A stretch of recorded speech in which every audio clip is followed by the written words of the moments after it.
జై శ్రీరామ్. ఈరోజు కంద బచ్చలి చేద్దాం.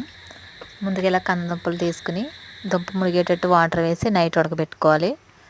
మార్నింగ్ ఇలా తొక్కు తీసేసి చిన్న చిన్న ముక్కల కింద కోసి పక్కన పెట్టుకోవాలి. ఇది బచ్చల కూర. ఆకులు కోసుకొని శుభ్రంగా కడిగి తరిగి పక్కన పెట్టుకోవాలి. ఫస్ట్ పొయ్యి మీద కళాయి పెట్టుకుని ఆయిల్ వేసుకుని అందులో ఉల్లిపాయలు, పచ్చిమిర్చి, కరివేపాకు అలాగే పోపు సామాన్లు వేసి వేయించుకోవాలి. ఉల్లిపాయలు వేగిన తర్వాతన బచ్చల కూర ఆకు వేసుకోవాలి. ఈ బచ్చల కూరలోనే కొంచెం సాల్ట్ వేసుకుంటే త్వరగా వేగుతుంది. అలాగే ఆకు వేగిన తర్వాతన కందదుంపలు వేసుకోవాలి. కందదుంపలు వేసి ఒకసారి తిప్పిన తర్వాత కొద్దిగా పసుపు అలాగే కారం వేసి బాగా కలపాలి. జస్ట్ లైట్గా వాటర్ వేసుకుని కూర దగ్గర పడేంత వరకు ఉంచి దించేసుకోవడమే. కంద బచ్చల కూర రెడీ.